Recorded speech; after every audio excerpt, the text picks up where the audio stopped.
Hi hello ನಮಸ್ಕಾರ ಸ್ನೇಹಿತರೆ.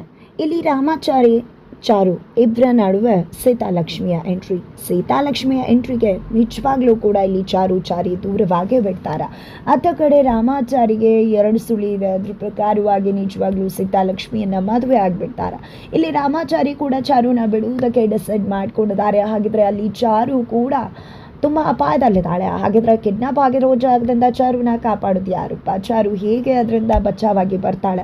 ಏನಾಯಿತು, ಏನು ಕತೆ, ಇದು ಎಲ್ಲವನ್ನ ಕೂಡ ತಿಳ್ಕೊಬೇಕು ಅಂದರೆ ಈಗಲೇ ನಮ್ಮ ಈ ಚಾನೆಲ್ನ ಸಬ್ಸ್ಕ್ರೈಬ್ ಮಾಡಿ, ಹಾಗೆ ಒಂದು ವಿಡಿಯೋವನ್ನು ಪೂರ್ತಿಯಾಗಿ ನೋಡೋದನ್ನು ಯಾವುದೇ ಕಾರಣಕ್ಕೂ ಕೂಡ ಮರಿಬೇಡಿ. ಅಲ್ಲಿ ಚಾರುಗೆ ರಾಮಾಚಾರಿ ಮಾತು ಕೊಟ್ಟಿದ್ದಾರೆ, ಈ ಜನ್ಮಕ್ಕೆ ನನ್ನ ಹೆಂಡತಿ ನೀವೇನೆ, ಈ ಜನ್ಮ ಅಲ್ಲ ಈ ಜನ್ಮಕ್ಕೂ ಯಾವುದೇ ಕಾರಣಕ್ಕೂ ನನ್ನ ಬದುಕಿಗೆ ಇನ್ನೊಬ್ರು ಎಂಟ್ರಿ ಆಗೋದಿಲ್ಲ. ಮತ್ತೊಮ್ಮೆ ಮದುವೆ ಆದರೂ ಅದು ನಿಮ್ಮ ಜೊತೆನೆ. ಅದಕ್ಕೂ ಮೀರಿ ದೇವರೇ ಬಂದೇ ಹೇಳಿದ್ರೆ ದೇವರನ್ನೇ ದ್ವೇಷ ಮಾಡ್ತೀನಿ ಹೊರತು ಯಾವತ್ತೂ ನಿಮ್ಮನ್ನಂತೂ ನಾನು ಬಿಟ್ಕೊಡುವುದಿಲ್ಲ ಅಂತ ಹೇಳಿ ಮಾತು ಕೊಟ್ಟಿದ್ದಾರೆ. ಈ ಜೀವ ನಿಲ್ಲುತ್ತೆ ಹೊರತು ಇನ್ನೊಂದು ಹುಡುಗಿ ಈ ನನ್ನ ಬದುಕಿಗೆ ಪ್ರವೇಶ ಆಗೋದಿಲ್ಲ ಅಂತ ಕೂಡ ರಾಮಾಚಾರಿ ಚಾರುಗೆ ಮಾತು ಕೊಟ್ಟಿದ್ದಾರೆ. ಆದರೆ ಇದು ಎಲ್ಲದಕ್ಕೂ ಕೂಡ ಮೀರಿ ವಿಧಿಯ ಆಟನೇ ಬೇರೆ ಇದೆ. ಅಲ್ಲಿ ಸೀತಾಲಕ್ಷ್ಮಿ ರಾಮಾಚಾರಿಯನ್ನ ಇಷ್ಟಪಡ್ತಾಳೆ. ರಾಮಾಚಾರಿಯನ್ನ ಇಷ್ಟಪಟ್ಟಿದೆ ಆ ವಿಷಯ ರಾಮಾಚಾರಿಗೂ ಗೊತ್ತಾಗುತ್ತೆ. ಬಟ್ ಇಲ್ಲಿ ಜಯಸಿಂಹ ಮತ್ತು ಅವರ ಮಗಳ ಪ್ರೀತಿ ಬಗ್ಗೆ ಇಲ್ಲಿ ರಾಮಾಚಾರಿ ಏನೂ ಹೇಳುವುದಿಲ್ಲ. ಬಟ್ ನನ್ನ ಮದುವೆ ಆಗಿದೆ, ಅದು ಸಾಧ್ಯ ಇಲ್ಲ ಅಂತಾರೆ. ಬಟ್ ಜಯಸಿಂಹ ಅದಕ್ಕೆ ಸುಮ್ಮನೆ ಆಗೋದಿಲ್ಲ. ಬಿಕಾಸ್ ತನ್ನ ಮಗಳು ಹಠ ಹಿಡಿದ್ರೆ ಅದು ಅವಳಿಗೆ ಬೇಕೇ ಬೇಕು. ಅವಳ ಮನಸ್ಸಿಗೆ ಕಾಸೆ ಮಾಡೋದು ಜಯಸಿಂಹಗೆ ಇಷ್ಟ ಇಲ್ಲ. ಅದೇ ಕಾರಣಕ್ಕೆ ರಾಮಾಚಾರಿಗೆ ನೀನು ಒಪ್ಕೊಳ್ಳೇಬೇಕು, ನಿನ್ನ ಹೆಂಡ್ತಿನ ಬಿಟ್ಬಿಡು ಅಂತ ಇಲ್ಲಿ ರಾಮಾಚಾರಿ ರೆಬಲ್ ಆಗ್ತಾರೆ. ಯಾವುದೇ ಕಾರಣಕ್ಕೂ ನನ್ನ ಹೆಂಡ್ತಿನ ಬಿಡೋಕ್ಕೆ ಸಾಧ್ಯನೇ ಇಲ್ಲ ಅಂತ ಹೇಳ್ತಾರೆ. ಜಯಸಿಂಹಗೆ ಸರಿಯಾಗಿ ಬುದ್ಧಿನ ಕೂಡ ಕಲಿಸ್ತಾರೆ, ಬುದ್ಧಿ ಕೂಡ ಹೇಳ್ತಾರೆ. ಬಟ್ ಏನೇ ಮಾಡಿದ್ರೂ ಕೂಡ ಜಯಸಿಂಹ ತನ್ನ ಪ್ರಯತ್ನವನ್ನು ಬಿಡುವುದಿಲ್ಲ. ಇಲ್ಲಿ ರಾಮಾಚಾರಿಯನ್ನು ಒಪ್ಪಿಸ್ಲೇಬೇಕು ಅಂತ ಹೇಳಿ ಡಿಸೈಡ್ ಮಾಡ್ಕೊಂಡ್ಬಿಡ್ತಾರೆ. ಅದೇ ಕಾರಣಕ್ಕೆ ತನ್ನ ಮಗಳು ಖುಷಿಗೆ ಯಾರು ಪ್ರಾಣನ ಬೇಕಾದರೂ ತೆಗಿಯೋಕ್ಕೂ ಸೈ ಅಂತ ಹೇಳಿ ಡಿಸೈಡ್ ಮಾಡ್ಕೊಂಡಂತಹ ಜಯಸಿಂಹ ತನ್ನ ಮಗಳಿಗೋಸ್ಕರ ರಾಮಾಚಾರಿಯನ್ನು ಮದುವೆ ಮಾಡಿಸ್ಬೇಕು ಅನ್ನೋ ಕಾರಣಕ್ಕೆ ಚಾರುನೇ ಕಿಡ್ನಾಪ್ ಮಾಡಿಸ್ಬಿಡ್ತಾರೆ.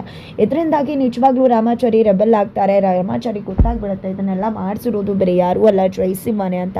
ಹಾಗಾಗಿ ರಾಮಾಚಾರಿ ಜಯಸಿಂಹ ಮನೆಗೆ ಹೋಗ್ತಾನೆ. ಈ ಒಂದು ವಿಷಯ ಮುರಾರಿಗೂ ಕೂಡ ಗೊತ್ತಾಗಿದೆ, ಈ ರೀತಿ ಚಾರು ಅದಕ್ಕೆ ಕಿಡ್ನಾಪ್ ಆಗಿದ್ದಾರೆ ಅಂತ. ಹಾಗಾಗಿ ತಣ್ಣೀರು ಸ್ನಾನ ಮಾಡಿಕೊಂಡು ದೇವರ ಮುಂದೆ ಕೂತು ಮೃತ್ಯುಂಜಯ ಹೋಮವನ್ನು ಮಾಡುವುದಕ್ಕೆ ಇಲ್ಲಿ ಮುಂದಾಗಿದ್ದಾರೆ ಮುರಾರಿ ಅಂತ ಹೇಳ್ಬೋದು. ಇಲ್ಲಿ ಜಯಸಿಂಹನ ಮಗಳು ರಾಮಾಚಾರಿಯನ್ನ ಪ್ರೀತಿ ಮಾಡ್ತಿದ್ದಾರೆ, ಮದುವೆ ಆಗುವ ಪ್ರಪೋಸಲ್ ತಂದಿದ್ರು ಅಂತೆಲ್ಲ ವಿಷಯ ಇಲ್ಲಿ ಜಾನಕಿ ಅಮ್ಮಂಗೂ ಕೂಡ ಗೊತ್ತಿದೆ. ಬಟ್ ಚಾರುಗೆ ಪ್ರಪೋಸಲ್ ಬಂದಿತ್ತು, ರಿಜೆಕ್ಟ್ ಆಗಿದೆ ಅಂತ ಗೊತ್ತಿದೆ. ಬಟ್ ಮುಂದುವರೆದ ಯಾವ ವಿಷಯಗಳು ಕೂಡ ಚಾರು ಗೊತ್ತಿಲ್ಲ. ಚಾರುನ ಕಿಡ್ನಾಪ್ ಮಾಡಿ ಒಂದು ಗೋಡೌನಲ್ಲಿ ಬಚ್ಚಿಟ್ಟಿದ್ದಾರೆ.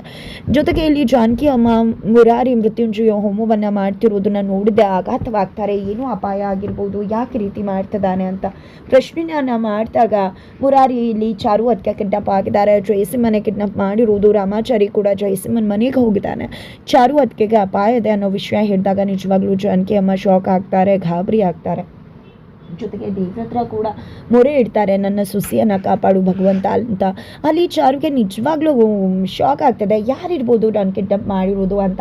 ಹಾಗಾಗಿ ಕಿಡ್ನಾಪರ್ಸ್ನ ಕೂಡ ಪ್ರಶ್ನೆ ಮಾಡ್ತಿದ್ರೆ, ಕಿಡ್ನಾಪರ್ಸ್ ಅಂತೂ ನಿನ್ನ ಕತೆ ಮುಗಿಯತ್ತೆ, ನಮಗಿನ್ನೂ ಆರ್ಡರ್ ಬಂದಿಲ್ಲ, ಆರ್ಡರ್ ಬರ್ತದಾಗೆ ನಿನ್ನ ಕಥೆಯನ್ನು ಮುಗಿಸ್ತೀವಿ ಅಂತ ಹೇಳ್ತಿದ್ದಾರೆ. ಆತ ಕಡೆ ರಾಮಾಚಾರಿ ಕೂಡ ಹೋಗಿದೆ. ಜಯಸಿಂಹ ಕುತ್ತಿಗೆ ಪಟ್ಟಿ ಹಿಡಿದು ಕೆನ್ನೆಗೆ 4 ಬಾರಿಸಿ ನನ್ನ ಹೆಂಡತಿಗೆ ಕಿಡ್ನಾಪ್ ಮಾಡಿಸ್ತೀಯ ನೀನು, ಒಂದು ಮಾತನ್ನು ಹೇಳ್ತೀನಿ ತಿಳ್ಕೊ, ನೀನು ಈ ರೀತಿ ಎಲ್ಲ ಮಾಡಿದ ಮಾತ್ರಕ್ಕೆ ನಾನು ನಿನ್ನ ಮಗಳನ್ನ ಮದುವೆ ಆಗ್ತೀನಿ ಅಂತ ಅನ್ಕೋಬೇಡ. ನೀನಿದ್ರೆ ಅಲ್ವಾ ನನ್ನ ಹೆಂಡತಿಗೆ ಅಪಾಯ ಆಗೋದು, ನಿನ್ನ ಕಥೆಯನ್ನು ಮುಗಿಸ್ಬಿಟ್ರೆ ಏನು ಮಾಡ್ತೀಯ ಅಂತ ಹೇಳಿ ನಿನ್ನ ಕಥೆನೇ ಮುಗಿಸ್ತೀನಿ ಅಂತ ರಾಮಾಚಾರಿ ಫಸ್ಟ್ ಟೈಮ್ ಒಬ್ಬ ಮನುಷ್ಯನೇ ಕೊಂದು ಬಿಡ್ತೀನಿ ಅನ್ನೋ ನಿರ್ಧಾರಕ್ಕೆ ಬಂದಿದ್ದಾರೆ. ಅದೇ ಕಾರಣಕ್ಕೋಸ್ಕರ ಇಲ್ಲಿ ಜಯಸಿಂಹನ ಕುತ್ತಿಗೆ ಪಟ್ಟಿ ಹಿಡಿದಿದ್ದೆ, ನಿನ್ನನ್ನು ಅಂತ್ಯಗೊಳಿಸ್ತೀನಿ ಅಂತ ಹೇಳ್ತಿದ್ದಾರೆ.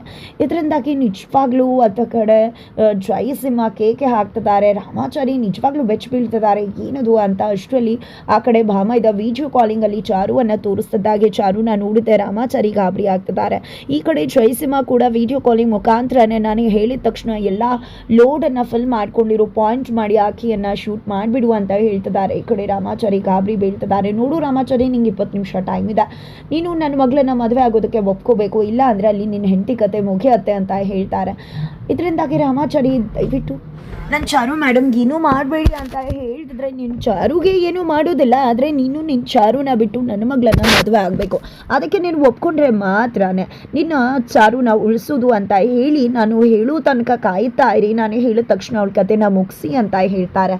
ಇಲ್ಲಿ ಜಯಸಿಂಹ ತದನಂತರ ಈಗ ನನ್ನ ಮಗಳು ಬರ್ತಾಳೆ, ನನ್ನ ಮಗಳ ಜೊತೆ ಪ್ರೀತಿಯಿಂದ ಮಾತಾಡಬೇಕು, ನನ್ನನ್ನೇ ನನ್ನ ನಡುವೆ ಏನಾಯ್ತು, ಯಾವುದೇ ಸುಳಿವನ್ನ ಕೂಡ ಅವಳಿಗೆ ಬಿಟ್ಕೊಡ್ಬಾರ್ದು, ಬಿಟ್ಕೊಟ್ರೆ ಅಲ್ಲೇ ಹೆಂಡತಿ ಕತೆ ಮುಗಿಯತ್ತೆ ಅಂತ ಹೇಳಿ ಜಯಸಿಂಹ ರಾಮಾಚಾರಿಗೆ ಥ್ರೆಟ್ಟನ್ನು ಇಟ್ಟು ಅಲ್ಲಿಂದ ಹೋಗಿ ಯಾರು ಬಂದಿದ್ದಾರೋ ನೋಡು ಮಗಳೇ ಅಂತ ಸೀತಾಲಕ್ಷ್ಮಿನ ಹೊರಗಡೆ ಕಳಿಸ್ತಾರೆ. ಸೀತಾಲಕ್ಷ್ಮಿ ರಾಮಾಚಾರಿನ ನೋಡಿದೆ ಫುಲ್ ಖುಷಿ ಆಗ್ಬಿಡ್ತಾರೆ. ಜೊತೆಗೆ ರಾಮಾಚಾರಿ ನೀನು ಇಷ್ಟು ಬೇಗ ನನ್ನನ್ನು ಭೇಟಿ ಮಾಡೋಕೆ ನಮ್ಮ ಮನೆಗೆ ಬರ್ತೀಯ ಅಂತ ಅನ್ಕೊಂಡಿರ್ಲಿಲ್ಲ ಅಂತ ಅನ್ಕೊಂಡಿದ್ದೆ. ರಾಮಾಚಾರಿ ಚಾರು ಒಂದು ಪರ್ಸನ್ನ ಕೈಯಲ್ಲಿ ಇಟ್ಕೊಂಡಿದ್ರೆ ಆ ಬ್ಯಾಗನ್ನು ನೋಡಿ ನನಗೋಸ್ಕರ ಗಿಫ್ಟ್ ತಂದಿರುವುದು ತುಂಬ ಖುಷಿ ಆಗ್ತದೆ ರಾಮಾಚಾರಿ ಅಂತ ಹೇಳಿ ಆ ಗಿಫ್ಟನ್ನು ನೋಡಿ ತುಂಬಾನೇ ಖುಷಿ ಪಡ್ತಿದ್ದಾಳೆ ರಾಮ ಸೀತಿದ್ದು ಅಂತ. ತದನಂತರ ಬಾ ರಾಮಾಚಾರಿ ಒಳಗಡೆ ಹೋಗೋಣ ಅಂತ ಒಳಗಡೆ ಕರ್ಕೊಂಡು ಬರ್ತಾಳೆ. ಇಲ್ಲಿ ಅಳಿಯಂದ್ರು ಬಂದಿದ್ದಾರೆ ಅಂತ ಹೇಳಿ ಜಯಸಿಂಹ ಹೆವಿ ಡ್ರಾಮಾ ಮಾಡ್ತಿದ್ದಾರೆ. ಜೊತೆಗೆ ಈ ಕಡೆ ನಿಜವಾಗ್ಲೂ ಕೂಡ ರಾಮಾಚಾರಿನ ಕರೆದುಕೊಂಡು ಸೀತಾಲಕ್ಷ್ಮಿ ಅವಳ ರೂಮ್ ತೋರಿಸ್ತೀನಿ ಅಂತ ಹೋದಾಗ ಇಲ್ಲಿ ಭಾಮ ಇದ್ದ, ಅಂದರೆ ಜಯಸಿಂಹನ ಭಾಮ ಇದ್ದ, ಅಲ್ಲಲ್ಲೇ ರಾಮಾಚಾರಿಗೆ ಒಂದೊಂದು ಪಂಚನ್ನ ಕೊಡ್ತಿದ್ದಾರೆ. ನಾವು ಹೇಳಿದ ತಕ್ಷಣ ಇನ್ನು ಸ್ವಲ್ಪ ಟೈಮ್ ಇದೆ, ಇನ್ನೊಂದು 20 ನಿಮಿಷ ಇದೆ, ಇನ್ನೊಂದು 10 ನಿಮಿಷ ಇದೆ, ಅವಳ ಕತೆ ಮುಗಿಸ್ಬಿಟ್ರು ಹಾಗೆ ಹೀಗೆ ಅಂತ ಹೇಳಿ ರಾಮಾಚಾರಿಯನ್ನ ಅಲ್ಲೇ ಥ್ರೆಟ್ಟಲ್ಲಿ ಇಟ್ಟಿದ್ದಾರೆ ಅಂತ ಹೇಳ್ಬೋದು. ಇತ್ತ ಕಡೆ ರಾಮಾಚಾರಿ ರೂಮಿಗೆ ಬರ್ತಿದ್ದಾಗೆ ಅಲ್ಲಿ ರಾಮನ್ ವಿಗ್ರಹ ಇರತ್ತೆ, ಅದನ್ನ ನೋಡಿದ್ದೆ, ನೀನು ನೋಡು ರಾಮ ಸೀತೆ ಒಂದು ಪರ್ಸ್ ತಂದ್ಕೊಟ್ಟಿದ್ಯಾ, ನಾನು ನಿನಗೆ ರಾಮನ್ ವಿಗ್ರಹ ಇಟ್ಕೊಂಡಿದ್ದೀನಿ, ಇದನ್ನ ನನ್ನ ಕ್ಲಾಸ್ಮೇಟ್ ಒಬ್ಳಿದ್ದು, ಅವಳಿಗೆ ನನಗೆ ಅಷ್ಟಕ್ಕಷ್ಟೇ, ಆದರೆ ಅವಳು ಈ ವಿಗ್ರಹನ ತೊಗೊಂಡ್ಬಿಟ್ಟಿದ್ಲು, ಆದರೆ ನಾನು ಹಠ ಮಾಡಿ ಕಿತ್ಕೊಂಡೆ ಗೊತ್ತಾ ಅಂತ ಹೇಳಿದಾಗ ಅಲ್ಲಿ ಚಾರು ಹೇಳಿದ ಮಾತುಗಳು ನೆನಪಾಗುತ್ತೆ ರಾಮಾಚಾರಿಗೆ. ನನ್ನ ಕ್ಲಾಸ್ಮೇಟ್ ಸಿಕ್ಕಿದ್ಲು, ಅವಳಿಗೆ ಯಾವಾಗಲೂ ನನ್ನ ವಿರುದ್ಧ ಗೆಲ್ಲಬೇಕು ಅನ್ನೋ ಆಸೆ, ರಾಮನ್ ವಿಗ್ರಹ ಬೇಕು ಅಂದು ಒಮ್ಮೆನಾರು ಗೆದ್ದು ಸಮಾಧಾನ ಮಾಡ್ಕೊಳ್ಳಿ ಅಂತ ಕೊಟ್ಟು ಬಂದ್ಬಿಟ್ಟೆ ಅಂತ ಹೇಳಿದ ಮಾತು ನೆನಪಾಗುತ್ತೆ. ಹಾಗಾದ್ರೆ ಅದು ಇದೇ ಹುಡುಗಿ ಅನ್ನೋದು ಕೂಡ ರಾಮಾಚಾರಿಗೆ ನೆನಪಾಗುತ್ತೆ. ನಂತರ ಇಲ್ಲಿ ಸೀತಾಲಕ್ಷ್ಮಿ ತನ್ನ ಪ್ರೀತಿ ವಿಷಯನ ಹೇಳ್ಕೊತಾಳೆ, ಪ್ರೀತಿ ಎಷ್ಟು ಪ್ರೀತಿ ಮಾಡ್ತಿದ್ದೀನಿ ಅಂತ, ನೀನು ಯಾಕೆ ಪ್ರೀತಿ ಬಗ್ಗೆ ಏನೂ ಹೇಳ್ತಿಲ್ವಾ, ನಿನಗೆ ನಾನು ಅಂದರೆ ಇಷ್ಟ ಇಲ್ವಾ ಅಂದಾಗ ರಾಮಾಚಾರಿ ಏನೂ ಮಾತಾಡದೆ ಮೌನವಾಗಿದ್ದಾಗ ಅಲ್ಲಿ ನಿಜವಾಗ್ಲೂ ಕೂಡ ಜಯಸಿಂಹ ಮತ್ತು ಭಾಮ ಇಬ್ಬರು ಕೂಡ ಸೇರಿಕೊಂಡು ಅಲ್ಲಿ ಚಾರುಕತೆನ ಮುಗಿಸ್ತೀವಿ ಅಂತ ಇಂಡೈರೆಕ್ಟ್ ಆಗಿ ರಾಮಾಚಾರಿ ಕಿವಿಗೆ ಹಾಕ್ತಾ ಇರ್ತಾರೆ. ಹಾಗಾಗಿ ಅಲ್ಲಿ ರಾಮಾಚಾರಿ ಕಣ್ಮುಂದೆ ಚಾರು ಇದ್ದಾರೆ ಅಂತ ಅಂದ್ಕೊಂಡಿದ್ದೆ, ತಾನು ಎಷ್ಟು ಪ್ರೀತಿ ಮಾಡ್ತೀನಿ, ಈ ಪ್ರಪಂಚದಲ್ಲಿ ನಿಮ್ಮಷ್ಟು ಯಾರನ್ನೂ ಪ್ರೀತಿ ಮಾಡುವುದಿಲ್ಲ, ನೀವೇ ನನ್ನ ಪ್ರಾಣ, ನೀವೇ ನನ್ನ ಜಗತ್ತು ಅಂತ ಎಲ್ಲವನ್ನ ಕೂಡ ಹೇಳ್ತಿದ್ದಾರೆ ಇಲ್ಲಿ ರಾಮಾಚಾರಿ. ನಿಜವಾಗ್ಲೂ ಚಾರುನ ಪ್ರಾಣವಾಗಿ ಪ್ರೀತಿಸೋ ರಾಮಾಚಾರಿ ಚಾರು ಮೇಲೆ ಇಟ್ಟಿರ್ತಕ್ಕಂಥ ಪ್ರೀತಿಯನ್ನು ಎಕ್ಸ್ಪ್ರೆಸ್ ಮಾಡ್ತಿದ್ದಾರೆ. ಬಟ್ ಅದು ಎಲ್ಲವೂ ಸೀತಾಲಕ್ಷ್ಮಿ ತನಗೆ ಅಂತ ಅನ್ಕೋತಾಳೆ. ಫೈನಲಿ ಇಲ್ಲಿ ಜಯಸಿಂಹ ನಾವು ಗೆದ್ದು ಬಿಟ್ವಿ, ರಾಮಾಚಾರಿ ನನ್ನ ಮಗಳನ್ನ ಒಪ್ಕೊಂಡ್ಬಿಟ್ಟ, ಮದುವೆ ಆಗ್ತಾನೆ ಅಂತ ಡಿಸೈಡ್ ಮಾಡ್ಕೋತಾರೆ. ಹಾಗಾಗಿ ಅಲ್ಲಿ ಚಾರುನ ಕೂಡ ಬಿಟ್ಟು ಕಳಿಸಿ ಅಂತ ಕೂಡ ಹೇಳ್ತಾರೆ. ತದನಂತರ ಇತ್ತ ಕಡೆ ರಾಮಾಚಾರಿ ಹೊರಗಡೆ ಬರ್ತಿದ್ದಾಗೆ, ನೋಡು ನಿನ್ನ ಹೆಂಡತಿ ನೀನು ಮನೆಗೆ ಹೋಗೋಷ್ಟರಲ್ಲಿ ಬರ್ತಾಳೆ, ಬಟ್ ನೀನು ನನ್ನ ಮಗಳಿಗೆ ಏನಾದರೂ ಕೈ ಕೊಟ್ರೆ ನಿನ್ನ ಹೆಂಡತಿ ಕತೆ ಎಲ್ಲಿರ್ತಾಳೋ ಅಲ್ಲೇ ಮುಗಿಸ್ತೀನಿ ಅಂತ ಜಯಸಿಂಹ ಕೂಡ ಹೇಳಿ ಕಳಿಸ್ತಾರೆ. ಆತ ಕಡೆ ಚಾರು ಬಿಡುಗಡೆ ಆಗತ್ತೆ. ಚಾರು ಏನು ಅವಳೇ ಕಾಪಾಡುವುದಿಲ್ಲ, ಕಿಟಿ ಕೂಡ ಬರುವುದಿಲ್ಲ, ಜಯಸಿಂಹನೇ ಬಿಡುಗಡೆ ಮಾಡಿ ಕಳಿಸ್ತಾರೆ. ಬಟ್ ಒಂದು ದೊಡ್ಡ ಕ್ವೆಶ್ಚನ್ ಮಾರ್ಕ್ ಜೊತೆನೆ ಚಾರು ಮನೆಗೆ ಬರ್ತಾಳೆ, ಬಿಕಾಸ್ ಯಾರು ನನ್ನ ಕಿಡ್ನಾಪ್ ಮಾಡಿದ್ದು ಅಂತ.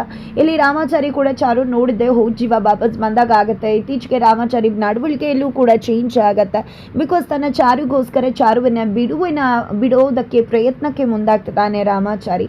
ಹಾಗಿದ್ರೆ ಸೀತಾಲಕ್ಷ್ಮಿ ರಾಮಾಚಾರಿಯ ಮದುವೆ ಗೊತ್ತಾಗ್ತದೆ, ಇದರ ನಡುವೆ ಚಾರುಗೆ ಡಿವೋರ್ಸ್ ಕೊಡೋಕೆ ರಾಮಾಚಾರಿ ಮುಂದಾಗ್ತಾರ, ಏನೆಲ್ಲ ಆಗುತ್ತೆ ಏನೆಲ್ಲ ಆಗ್ಬಹುದು ತಿಳ್ಕೊಬೇಕು ಅಂದರೆ ಈಗಲೇ ನಮ್ಮ ಈ ಚಾನಲ್ನ ಸಬ್ಸ್ಕ್ರೈಬ್ ಮಾಡಿ, ಹಾಗೆ ಮುಂದಿನ ವಿಡಿಯೋಗೋಸ್ಕರ ವೇಟ್ ಮಾಡೋದನ್ನು ಯಾವುದೇ ಕಾರಣಕ್ಕೂ ಕೂಡ ಮರಿಬೇಡಿ.